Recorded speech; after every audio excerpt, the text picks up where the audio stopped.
Audio Jungle.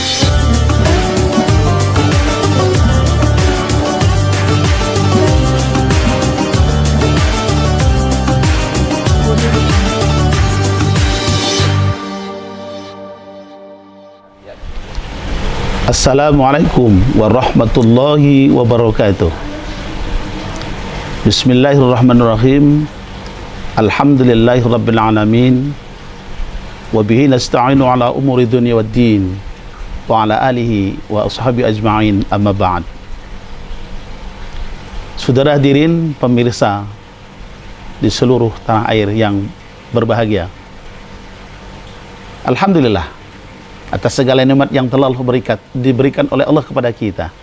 Mudah-mudahan apapun bentuknya nikmat yang telah diberikan kepada kita dapat kita jadikan sebagai alat untuk beribadah kepada Allah Subhanahu wa taala dalam rangka tadzkirati ilallah, berzikir kepada Allah, mengingat atas Allah Subhanahu wa taala. Salawat dan salam mudah-mudahan tetap tercurah kepada junjungan kita Nabi Agung Muhammad sallallahu alaihi wasallam dengan mahabbatan lirrasuli, mencintainya, mengikuti sunnah-sunnahnya, fa insyaallah kita akan menjadi diakui sebagai kelompok dan sebagai keluarganya. Fa insyaallah kita akan mendapat syafaatnya fi yaumil qiyamah. Amin ya rabbal alamin. Saudara hadirin pemirsa di tanah air rahimakumullah, Ramadan adalah merupakan satu kewajiban yang dilakukan, yang harus dilakukan oleh orang-orang yang mengaku dirinya beriman kepada Allah. Maka dengan Ramadan Allah Subhanahu wa taala memberikan satu kelebihan, satu kemuliaan, sehingga apa yang dilakukan oleh hambanya, kullu ibni amali abdi di'fin, seluruh amal ibadah hambaku akan aku lipat gandakan pahalanya.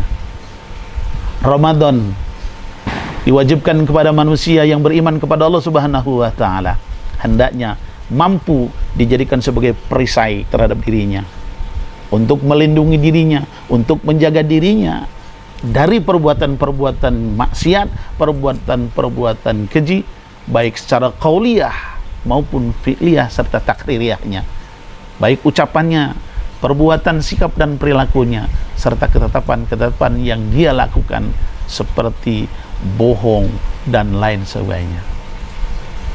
Saudara hadirin pemirsa di tanah air rahimakumullah, Rasulullah sallallahu alaihi wasallam bersabda, 4 golongan orang yang dirindukan oleh surga. Al jannatu muthaqatun ala arba'atin nafar, talil Quran, wa hafidhil lisan, wa mut'imil ji'an, wa so'imina Ramadan. Dapat kita bayangkan, kalau seandainya surga sudah merindukan kepada 4 golongan ini, tentunya akan mendapatkan satu kemuliaan. Bukan kita meminta untuk kemuliaan itu, tetapi diberikan oleh Allah Subhanahu wa taala. Dan fa insyaallah surga merindukan kepada 4 golongan. Yang pertama adalah talil Quran, orang yang gemar membaca Al-Quran. Quran adalah merupakan kalamullah, tetapi Quran juga disebut dengan annal Qur'ana makhluqan, sesungguhnya Quran itu adalah makhluk. Sehingga ketika orang gemar membaca Al-Quran, maknawiyah gemar membaca Al-Quran adalah di dalamnya adalah ayil mutawalian, berterus menerus atau continue, bukan hanya sekedar seglobal, sekali membaca Quran banyak lalu berhenti, tetapi sedikit demi sedikit secara terus menerus. Inilah salah satu orang yang dirindukan oleh surga. Talil Quran, anna alal jannata yaqra'ul Quran, sesungguhnya orang-orang ahli surga itu adalah membaca Al-Quran. Di dalam tafsir Yasin disebutkan, di antaranya adalah membaca surat Yasin, Al-Waqi'ah Rahman, Al-Waqi'ah, dan surat Toha. Orang ahli surga membaca Al-Quran, maka wajarlah ketika orang ahli surga, orang ahli gemar membaca Al-Quran dirindukan oleh surga. Yang kedua, orang yang dirindukan surga adalah orang yang hafidhi lisan, orang yang menjaga lisannya. Dia mampu menjaga lisannya sehingga lisannya untuk menjaga dari sebuah kemaksiatan, lisannya dari sebuah perbuatan-perbuatan yang perkataan yang tidak benar. Qaulil khabith, berkata kotor, berdusta, berbohong. Apa yang diatakan tidak percaya, fitnah, ini hendaknya untuk dijaga. Maka wajarlah ketika Rasulullah sallallahu alaihi wasallam menyatakan bahwa naimi shaimi ibadatun, tidurnya orang yang berpuasa itu adalah ibadah. Maknawiyahnya adalah agar orang yang berpuasa tidur istirahat tidak melihat apapun, lalu dia mampu menjaga lisan dan menjaga pandangannya dari perbuatan-perbuatan maksiat dan perbuatan dosa. Menjaga lisan, tidak senang mengumbar hoak, tidak senang menyebar fitnah, tidak senang berbohong, maka menjaga lisannya. Sesungguhnya mulutmu laksana harimau bagimu.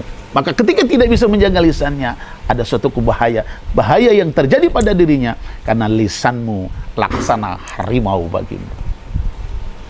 Yang ketiga, wa mut'imil ji'an, orang yang dirindukan surga adalah orang yang memberi makan kepada orang yang lapar. Dapat kita fahami maknanya dari orang memberikan lapar adalah memberi pertolongan, memberi bantuan, memberi pertolongan kepada orang yang sedang membutuhkan. Memberi makan kepada orang yang lapar maksudnya adalah bukan memberi kepada orang pengemis. Saat sekarang begitu mudahnya orang meminta-minta, padahal Rasulullah SAW menyatakan bahwa orang yang terbaik adalah tangan di atas lebih baik daripada tangan di bawah. Tapi ternyata badan kekar, tenaga kuat, sehat walafiat, masih muda, ngemis. Bukan itu yang dimaksud. Karena perbuatan dan perlakuan perjalanan ngemis seperti itu, diantaranya ada dijadikan sebagai jalan atau sebagai usaha penghasilan. Tetapi yang dimaksud orang yang dirindukan surga adalah orang yang memberi bantuan kepada orang yang membutuhkan, orang yang lapar, termasuk memberi orang makan kepada orang yang berpuasa. Tatkala kita memberi makan kepada orang yang berpuasa, maka engkau yang memberi akan mendapatkan pahala sama dengan orang yang berpuasa dan tidak mengurangi sedikit pun pahala orang yang berpuasa itu. Dan yang terakhir, yang keempat, so'imina Ramadan. Orang yang dirindukan surga adalah orang yang berpuasa di bulan Ramadan. Siapa mereka orang yang dirindukan surga yang berpuasa di bulan Ramadan? Orang yang dirindukan berpuasa di bulan Ramadan adalah orang yang berpuasa karena keimanannya. Karena sudah dijamin oleh Allah Subhanahu wa taala, "Man shoma Ramadanan imanan wa ihtisaban, ghufira lahu ma taqaddama min dambi." Barang siapa yang berpuasa di bulan Ramadan karena keimanannya, ghufira lahu ma taqaddama min dambi, Allah akan mengampuni dosa-dosanya yang sudah lalu. Ketika manusia bersih dari dosanya, maka jaminan Allah akan mendapatkan rahmat dari Allah dan akan masuk kepada surganya Allah. Oleh karena itu wajar tatkala surga merindukan kepada orang-orang yang berpuasa, yakni orang yang berpuasa dengan keimanan. Saudara hadirin, pemirsa di seluruh tanah air rahimakumullah, itu saja mungkin dapat saya sampaikan. Mudah-mudahan kita dapat memahami, dapat mengambil manfaatnya, dan tahun ini mudah-mudahan puasa kita dapat kita jadikan sebagai perisai untuk diri kita agar kita mencapai gelar takwa. Inna akramakum indallahi atqakum, sesungguhnya orang yang paling mulia di sisi Allah adalah orang yang bertakwa. Terima kasih, mohon maaf. Wallahul muwaffiq ila aqwamit thoriq. Assalamualaikum warahmatullahi wabarakatuh. Audio Jungle.